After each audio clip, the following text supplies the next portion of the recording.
अगर आप हिटमैन की करोगे, रोहित शर्मा की करोगे, तो बंदा एक ही बात करता था कि यार भाई वर्ल्ड कप हो तो वो ओडीआई वर्ल्ड कप हो, एक तब एक जब वर्ल्ड कप 2023, यही नारा था, यही सपना था रोहित शर्मा का, हिटमैन का, जिन्हें अब कप्तानी से हटा दिया गया है। एज ए प्लेयर जरूर खेलेंगे लेकिन कप्तानी से अब वो जा चुके हैं, और एक सपना जो था वो अब लगता है कि अब वो ख्वाब बन चुका है, अब वो अधूरा रह चुका है। और न सिर्फ रोहित शर्मा के दिल में ये टीस रहेगी, बल्कि हर क्रिकेट फैंस के और हर रोहित शर्मा फैंस के दिल में ये बात जरूर चुभेगी कि यार भाई एक बार वो वर्ल्ड कप अगर चूम लेते, उसे हाथ में उठा लेते, तो भाई दुनिया की सारी चीजें तो मिल चुकी थी, सब कुछ तो जीत चुके थे, बस वो ओडीआई वर्ल्ड कप जीतना रह गया था, बस वो नहीं जीत पाए। और 2023 वर्ल्ड कप में हमने सबने देखा कि 19 नवंबर की वो रात जो एक सपने की तरह थी भाई, और वो रोहित शर्मा से दूर चली गई वो ट्रॉफी, क्योंकि उस ट्रॉफी के बेहद करीब हम पहुंच चुके थे।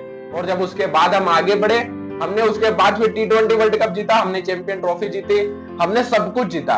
लेकिन भाई फिर उसके बाद 2027 वर्ल्ड कप की बारी आई, तो उम्मीद और आस सब कुछ भाई 2027 वर्ल्ड कप पर था कि अब कुछ भी हो जाए, 23 में जो नहीं कर पाए अब वो हमें 27 में करके दिखाना है। लेकिन उसके बाद फिर हमने देखा कि T20 वर्ल्ड कप के बाद रोहित शर्मा और विराट कोहली T20 से खुद रिटायर करते हैं, साइन ऑफ कर देते हैं, लेकिन उसके बाद जबरदस्ती बीसीसीआई द्वारा प्रेशर दिलवाकर टेस्ट से उनसे रिटायरमेंट दिलवाया जाता है। और अब जब दोनों प्लेयर के लिए खुशखबरी की ये बात है कि भाई दोनों आपको ओडीआई स्क्वाड में नजर आएंगे, बट भाई वो जो कप्तानी थी रोहित शर्मा की अब वो नहीं रहेगी।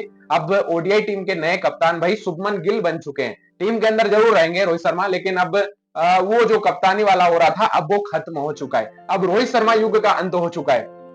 रोहित शर्मा अब आपको मैदान में कभी कप्तानी करते हुए नजर नहीं आएंगे, टेस्ट और T20 से तो पहले ही रिटायरमेंट ले चुके हैं, ओडीआई से कप्तानी से जा चुके हैं, आईपीएल में भी कप्तानी नहीं करते हैं, तो as a captain Rohit Sharma का अब करियर खत्म हो चुका है, और एज ए प्लेयर आपको वो खेलते हुए नजर आएंगे।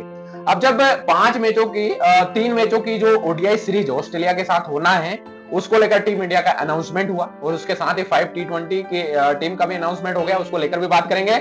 लेकिन फिलहाल 3 ओडीआई मैच जो ऑस्ट्रेलिया के साथ हमारे होना है, ऑस्ट्रेलिया में जाकर टीम इंडिया खेलेंगे, उसके लिए जब टीम इंडिया का अनाउंसमेंट हुआ तो बहुत हैरान कर देने वाली चीजें सामने आई, और कुछ अच्छी खबरें भी सामने आई। हैरान करने वाली बात यह थी कि भाई अब कप्तान नए हैं ओडीआई के, और वो कप्तान कोई और नहीं शुभमन गिल है, जिनकी चर्चा हम पहले भी कर चुके हैं, और पहले भी इस बात का अंदेशा हमने लगाया था, हमने इस पर वीडियो भी बनाया था और बताया था कि हो सकता है कि भाई शुभमन गिल को ओडीआई का कप्तान भी बना दिया जाए। लेकिन हुआ वही जो हम सब सोच रहे थे, रोहित शर्मा को कप्तानी से हटाकर शुभमन गिल को एज ए कैप्टन बना दिया गया है। अच्छी बात यह कि भाई वॉइस कैप्टन के तौर पर आपको श्रेयस अय्यर वहां पर नजर आएंगे, जिनको लेकर काफी ज्यादा चर्चाएं चल रही थी कि भाई अय्यर को कब आप लोगे यार, इनको कब कप्तान बनाओगे, और अय्यर की कप्तानी की बातें चल रही थी कि भैया T20 में अपने सूर्य कुमार यादव हो जाएंगे, टेस्ट में गिल को आपने कप्तान बना दिया तो भैया फिर ओडीआई में आप श्रेयस अय्यर को बना दो। लेकिन सिलेक्शन कमेटी का, अजीत अगरकर का और बीसीसीआई का यह मानना है कि भाई तीनों फॉर्मेट में आप अलग अलग कप्तान नहीं रख सकते, ये संभव ही नहीं है। हालांकि सूर्य कुमार यादव का एशिया कप बहुत शानदार गया, इसीलिए उनकी कप्तानी बची हुई है, वरना शुभमन गिल को T20 की कप्तानी देने का भी नंबर बिल्कुल सामने ही था। लेकिन फिलहाल तो ऐसी कोई खबरें नहीं है, और T20 टीम की जो स्क्वाड अनाउंसमेंट हुआ है उसमें भाई आपको सूर्या एज ए कैप्टन नजर आएंगे, बट ओडीआई में कप्तानी अब शुभमन गिल के हाथों में है, और रोहित शर्मा का कप्तानी से अंत हो चुका है, और वो जो एज ए कैप्टन रहते हुए उस 2027 ट्रॉफी को जीतने का जो सपना था, अब वो एक ख्वाबों में रह चुका है। एज ए प्लेयर अभी भी मौका है 2027 वर्ल्ड कप के लिए, और अजीत अगरकर का ये मानना है कि विराट और रोहित कमिटमेंट नहीं कर रहे हैं कि वो 2027 वर्ल्ड कप खेलेंगे नहीं, अभी फिट है, फाइन है, सारे रूल्स रेगुलेशन को फॉलो कर रहे हैं, तो फिलहाल वो खेलते हुए नजर आएंगे। कई लोगों का तो ये भी मानना है कि ऑस्ट्रेलिया के साथ जो सीरीज होने वाली, ये हो सकता है कि विराट और रोहित की आखिरी सीरीज हो, और यहीं से उनको फेयरवेल दे दिया जाए। लेकिन एज अ फैंस हम सब का ये मानना है कि भाई 2027 वर्ल्ड कप तक रोहित और विराट दोनों खेले, और अगर वो खेलना चाहते हैं और अगर उनको खेलना है तो भाई फिर एक ही चीज है कि परफॉर्मेंस दमदार रखनी पड़ेगी। परफॉर्मेंस अगर दमदार रही तो बंदा भाई खेलते ही रहेंगे, निश्चित है 100% खेलेंगे, बस परफॉर्मेंस पर विराट और रोहित दोनों को काम करना होगा। अब विराट युग का तो कप्तानी में कभी का अंत हो चुका था, अब रोहित शर्मा की उस ईरा का भी एंड हो चुका है। सबसे पहले ऑस्ट्रेलिया के लिए जो ओडीआई टीम का स्क्वाड अनाउंसमेंट हुआ है उसके बारे में सबसे पहले मैं आपको बता दूं, कप्तान है शुभमन गिल, वाइस कैप्टन है श्रेयस अय्यर, यशस्वी जायसवाल, रोहित शर्मा, विराट कोहली, केएल राहुल के साथ स्टैंड बाय विकेट कीपर के रूप में ध्रुव जुरेल को रखा गया है। वहीं वॉशिंगटन सुंदर, कुलदीप यादव और सिराज को, राणा जी को मौका मिला है, अर्शदीप को मौका मिला है, नीतीश कुमार रेड्डी को मौका मिला है, इन तमाम खिलाड़ियों को मौका मिला है इस सीरीज में, प्रसिद्ध कृष्णा को भी मौका मिला है। तो हैरान कर देने वाली बात अब इसमें यह है कि भाई हर्षित राणा को बहुत ज्यादा मौके मिल रहे हैं और बीसीसीआई और कोच गौतम गंभीर पूरी तरीके से भाई मेहरबान है एक खिलाड़ी पर, और वो खिलाड़ी हर्षित राणा है।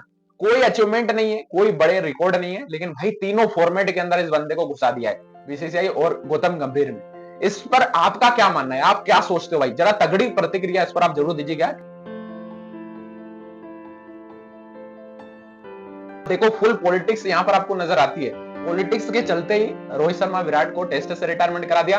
पॉलिटिक्स के चलते ही भाई अब रोहित शर्मा को ओडीआई की कप्तानी से हटा दिया गया है। कितनी सारी चीजें हो रही है, और इन सब चीजों के बीच में एक नाम जो बहुत तेजी से ऊपर आ रहा है वो है हर्षित राणा का। बिना किसी अचीवमेंट के भाई सारे फॉर्मेट के अंदर इस बंदे की एंट्री करा दी गई है। अब जरा बताना, जरा तगड़ा कमेंट करना कि भाई इस पर आप क्या सोचते हो, आप क्या मानते हो। लेकिन फिलहाल अच्छी खबर यह है कि भाई श्रेयस अय्यर, जिनको लेकर हम चर्चा कर रहे थे, हमने कप्तानी की बात करी थी, बट वो इस कैप्टन के तौर पर आपको यहाँ पर जो है श्रेयस अय्यर ओडीआई टीम में नजर आएंगे। और भाई उम्मीद तो सब लोगों को है कि बहुत जल्द आपको श्रेयस अय्यर कैप्टन कप्तानी करते हुए भी नजर आए।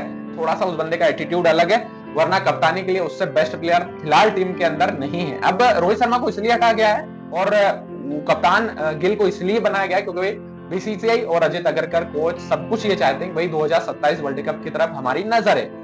और बीसीसीआई का एक ही फॉर्मूला है कि भाई वो इमोशन को खत्म करना चाहती है और वो प्रैक्टिकली होना चाहती है। मतलब इमोशंस तो अभी भी कहते हैं कि भाई रोहित को ही कप्तान बनाओ, बस इमोशंस को पीछे छोड़कर बीसीसीआई प्रैक्टिकली आगे बढ़ना चाहती है और 2027 के लिए एक नए कप्तान को देख रही है। और वो कप्तान कोई और नहीं, आपको गिल नजर आते हैं। गिल ने इंग्लैंड दौरे में कमाल किया भाई। इंग्लैंड दौरे में कमाल नहीं करते तो शायद यहाँ पर कुछ और हो सकता था, बट इंग्लैंड दौरे में जिस तरीके से फाइट करी, कप्तानी दिखाई और सब कुछ दिखा गिल के अंदर। अभी पिछला मैच वेस्टइंडीज को भी हराया पारी और 140 रन से, और वहीं पर बीसीसीआई की नजर गई कि भाई ओडीआई में अब एक नए कप्तान की तरफ जाना चाहिए, और कप्तान कोई और नहीं भाई शुभमन गिल ही होंगे, और गिल को कप्तान बना दिया गया। अब अगर रोहित शर्मा की अगर बात करो आप, तो भाई रोहित शर्मा वो बंदा है जिसने 2023 वर्ल्ड कप के तमाम मुकाबले जीते, अगर उस फाइनल को छोड़ दिया जाए तो। उसके बाद टी20 वर्ल्ड कप के सारे मुकाबले अपनी कप्तानी में जीते, टी20 का वर्ल्ड कप भी उठाया, टी20 वर्ल्ड कप भी उठाया। तीसरी ट्रॉफी आती है चैंपियन ट्रॉफी, अपनी कप्तानी में सारे मैच जीतकर भारत को चैंपियन ट्रॉफी जिताई। यानी पिछले 3 आईसीसी टूर्नामेंट के अंदर अगर आप देखो रोहित शर्मा को, तो भाई बंदे का तगड़ा परफॉर्मेंस है, तगड़ा परफॉर्मेंस है। और कहीं से कहीं तक ऐसा लग ही नहीं रहा था कि भाई रोहित शर्मा को अब बाहर का रास्ता देखना पड़ेगा, बट देखना पड़ रहा है। कारण ये भी हो सकता है ना कि टीम ओडीआई मैच कम खेलती है और बहुत ज्यादा गैप हो चुका है, मैदान से दूर है रोहित शर्मा, तो शायद कुछ परफॉर्मेंस पर असर हो। और यही कारण है कि अगर वो एक फॉर्मेट खेल रहे हैं तो फिर उसमें कप्तान क्यों ही बनाया जाए। बहुत सारी चीजें हैं, लेकिन कप्तान के तौर पर रोहित शर्मा के क्या रिकॉर्ड्स हैं, थोड़ा सा तीनों फॉर्मेट में हम नजर मार लेते हैं। टेस्ट में अगर आप देखोगे तो 24 मैच के अंदर 12 जीते और 50% का इनका विनिंग रेशियो है। ओडीआई के अंदर 56 मैच के अंदर 52 जीते और 75% का इनका विनिंग रेशियो है। टी20 में अगर आप देखो तो 62 मैच के अंदर 50 मैच जीते हैं भाई, 12 मैच हारे हैं, और 80% का विनिंग रेशियो है रोहित शर्मा का। रोहित शर्मा की अगर आप बात करो ना विनिंग रेशियो की ओडीआई क्रिकेट के अंदर, तो भाई 3.5 है रेशियो।